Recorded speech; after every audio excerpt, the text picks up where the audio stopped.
A small apple can be powerful enough to ignite a war. In Greek mythology, it was precisely a golden apple that sparked the Trojan War, a bloody conflict that raged for an entire decade. This war drew in heroes, gods, countless tragedies, and many fascinating stories surrounding the battle. Join me as we uncover 12 intriguing facts you may not know about the Trojan War. 1. Why the golden apple? The story begins with the wedding of the goddess Thetis and King Peleus, where all the gods and some mortals were invited except for one, Eris, the goddess of strife and discord. Feeling left out, Eris decided to gift the gods with something unexpected, a golden apple inscribed with the word Callisti, meaning for the fairest. The single act sparked a fierce rivalry among three powerful goddesses, Hera, Athena, and Aphrodite. From jealousy to ambition, the struggle over the apple led to the selection of the mortal Paris as the judge of beauty, who ultimately awarded the apple to Aphrodite. She had promised him the love of the most beautiful woman on earth,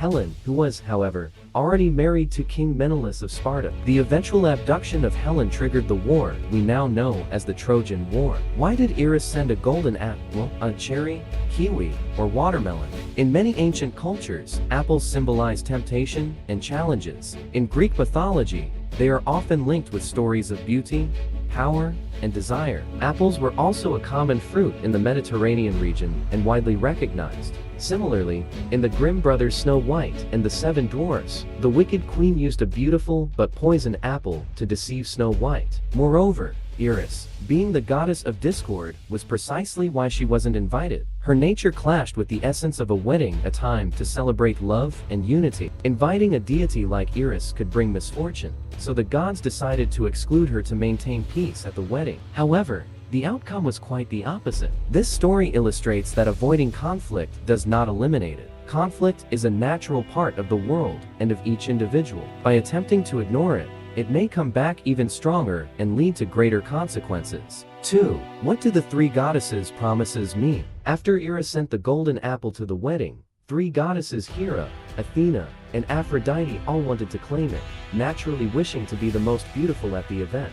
Zeus, the supreme god, should have been the one to resolve this conflict. However, not wanting to upset anyone, he handed the decision over to immortal Paris, the prince of Troy. In order to secure the golden apple, each goddess made a tempting promise to Paris. Hera promised him power and dominion, embodying the allure of authority and influence, something humanity often craves for respect and status. Athena offered Paris wisdom and military glory, symbolizing a desire for intelligence, fame, and victory, qualities people hold in high esteem. Finally, Aphrodite promised Paris the love of the most beautiful woman, Helen, representing passion, personal desire, and emotional fulfillment. Speaking of Helen, she was the daughter of Zeus and the mortal woman Leda. Zeus transformed into a swan to woo Leda, and from their encounter, Helen was born. Although Zeus was her father, Helen was raised by King Tyndareus, Leda's husband. Due to her renowned beauty,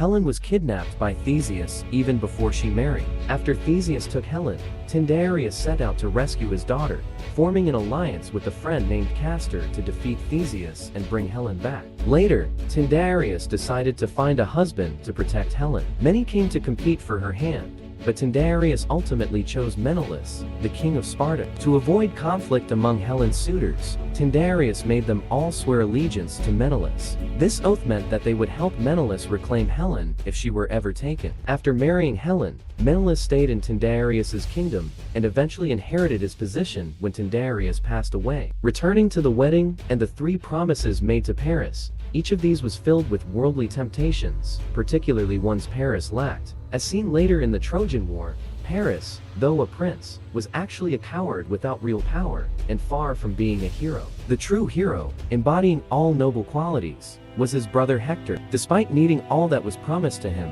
Paris chose Aphrodite's offer without much thought. His decision reflects the complexity of human nature. People often get swept up by personal passions and allow emotions to overshadow reason. Instead of choosing power or wisdom qualities that require resilience, Paris opted for fleeting passion. Decisions made from momentary feelings can sometimes lead to grave, unforeseen consequences. Even the gods themselves, driven by impulsive emotions when vying for the golden apple, brought about the catastrophic Trojan War that would last for decades. Of Of course, after receiving the golden apple, Aphrodite had to keep her promise to Paris. She gifted him a magical girdle, known as the cestus, capable of inspiring deep love and powerful passion. Aphrodite then arranged for Paris to visit Sparta as an envoy from Troy. Welcomed warmly by Menelaus, Paris was trusted to stay in the palace. While Menelaus was away attending his grandfather's funeral, Aphrodite created an opportunity for Paris and Helen to meet alone. With the help of the magical girdle, Helen fell deeply in love with Paris, overwhelmed by an uncontrollable emotion. Before reason could intervene, Helen secretly left Sparta with Paris, abandoning her husband, Menelaus, and all the glory of her kingdom. When Menelaus heard of his wife's departure, he immediately returned to Sparta and sought the help of his brother, Agamemnon, king of Mycenae, one of the most powerful rulers in Greece. With Agamemnon's assistance, Menelaus rallied kings and heroes across Greece to form a powerful alliance, all bound by their previous oath to protect Helen's rightful husband under any circumstances. 3. Achilles disguised himself as a girl to avoid the Trojan War. After Menelaus and Agamemnon summoned the heroes of Greece into a powerful alliance, the Greek forces gathered at Aulis, a port in Boeotia, Greece. Here, kings and heroes from all over brought their warships and soldiers to prepare for the campaign against Troy. Before they set out, Calchas, the renowned seer, prophesied that Troy could not be conquered without Achilles. This compelled the Greek leaders, especially Agamemnon and Menelaus, to recruit Achilles at all costs. Speaking of Achilles, he was the son of Peleus, king of the Myrmidons, and Thetis, a sea goddess. This union between a mortal king and a goddess produced a hero with extraordinary strength. From a young age, a prophecy foretold that Achilles would become a great warrior, but he would also die young in battle. Knowing this, Thetis sought to protect her son. She dipped Achilles into the river Styx to make his body invulnerable. However, because she held him tightly by the heel, that spot was left unprotected, becoming his only weakness. Much like the hero Hercules, Achilles was raised by the centaur Chiron. In addition to teaching Achilles to fight and hunt, Chiron also imparted knowledge of herbs and medicine, allowing Achilles to not only fight, but also heal his comrades. This was one of the reasons Achilles was far superior to other warriors. So, why did Achilles disguise himself as a girl? To avoid the war? The main reason was his mother's desire to shield him from a young death in battle. Thetis took her son to the distant island of Scyros, where he lived in hiding with Queen Lycomedes and her daughters. Here, Achilles lived as a commoner, learning and playing alongside the girls, even being considered one of the maidens in the court. To persuade Achilles to join the war, Odysseus, one of the wisest warriors and leaders of the Greeks, was tasked with the mission. Knowing that Achilles was living incognito as a girl in the court of Queen Lycomedes on Scyros, Odysseus went to the island disguised as a merchant. He laid out a sword among the jewels he offered. While the other girls were captivated by the jewelry, Achilles, even dressed as a girl, could not resist picking up the sword. This action revealed his true identity. Once discovered, Achilles had no choice but to be convinced to join the war. Odysseus explained the importance of his role in the fight against Troy and the glory he would gain. Ultimately, Achilles agreed.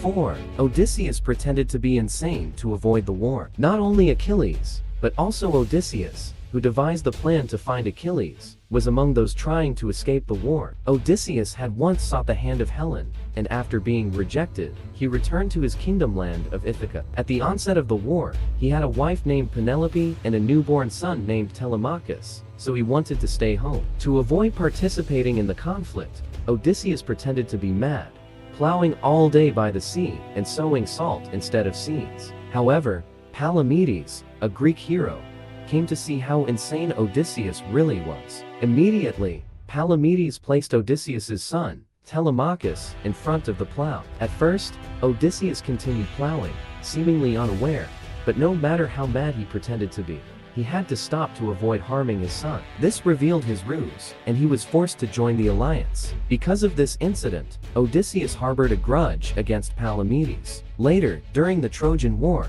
he sought revenge, taking advantage of an opportunity when Palamedes called for an end to the war so that everyone could return to their families. Odysseus secretly hid a bag of gold in Palamedes' tent and then forged a letter from the enemy Trojans, suggesting that a reward was waiting for Palamedes for his call to withdraw the Greek forces. When Agamemnon discovered the letter, Odysseus pretended to defend Palamedes and suggested that Agamemnon check Palamedes' tent. The result was a complete set of evidence. Palamedes was executed. He was taken to a high mountain, tied up, and stoned to death. This led to the loss of a great hero for the Greeks, erasing all of Palamedes' previous contributions. 5. The hero Philoctetes left behind due to a snake bite. Philoctetes was the son of King Poias of Thessaly, and was known for his bravery and exceptional archery skills. He possessed the bow and arrows of Heracles, a weapon of extraordinary power, which was awarded to him after he assisted Hercules in his self-immolation to escape the pain of his final days. After the Greek forces set sail, they soon arrived at the island of Lemnos. Near Lemnos was the island of Chryse, which had a temple that Heracles had once visited. Thus, Philoctetes volunteered to lead a group to search for this temple. The uninhabited island was overgrown with vegetation. Suddenly, he was bitten in the leg by a venomous snake. The soldiers accompanying him had no knowledge of medicine and took Philoctetes back to the ship. However, the wound emitted a terrible stench, and Philoctetes was in excruciating pain, unable to do anything but cry out in agony. Finding the situation too bothersome, Odysseus suggested to Agamemnon that they leave Philoctetes behind on the island. Philoctetes was left on the island of Lemnos. When he regained consciousness, he found himself alone on the beach, with only the bow and arrows of Heracles and a small amount of food. Outraged but powerless to change his fate, Philoctetes resigned himself to survive on the island. Later, as the Trojan War dragged on for 9 years with immense losses and sacrifices, Odysseus, one of the leaders of the Greek forces, learned that Prince Helenus of Troy had the gift of prophecy and held a divine oracle concerning the fate of Troy. Odysseus managed to infiltrate Troy and kidnap Helenus. Once in the hands of the Greeks,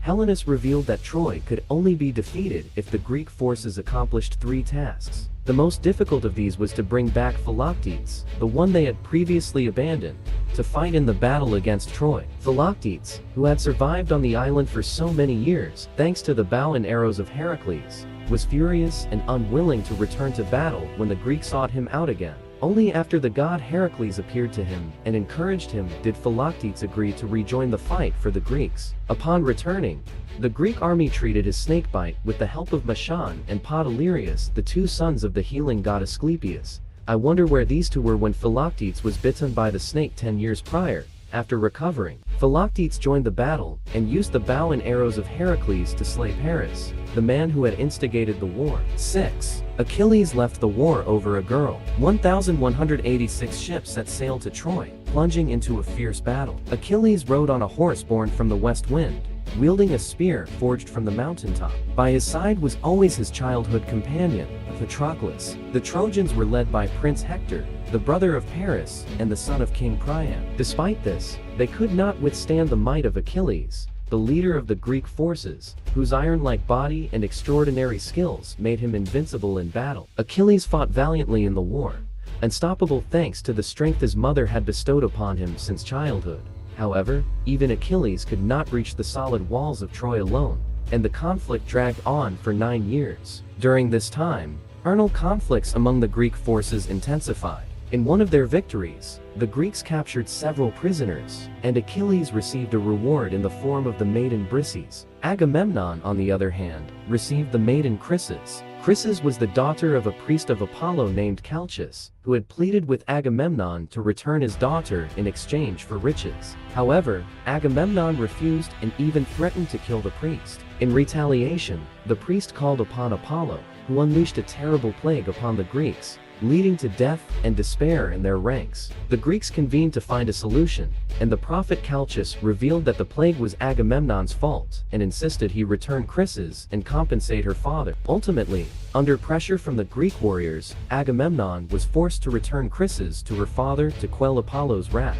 However, feeling his honor was tarnished by returning his spoils, Agamemnon decided to seize Briseis, the slave girl Achilles cherished deeply. This act created a rift between the commander and the greatest warrior in the Greek army. Enraged, Achilles withdrew from the battlefield. His mother, Thetis, was furious and prayed to Zeus for help. In a battle where the 2 armies were about to clash, Zeus sent down a lightning bolt, signaling bad omens for the Greeks. The morale of the Greek forces plummeted, and the Trojans pressed forward, driving the Greeks back into their camp. At this point, Agamemnon realized his mistake. He brought the spoils of war and Briseis back to Achilles, but Achilles still refused to participate in the battle. Seeing the bloodshed, Patroclus, Achilles' childhood friend, urged him to return, but Achilles remained adamant. With no other choice, Patroclus borrowed Achilles' armor, believing that just the sight of him in Achilles' guise would be enough to send the Trojans fleeing. Achilles agreed, but insisted that Patroclus stay away from the gates of Troy,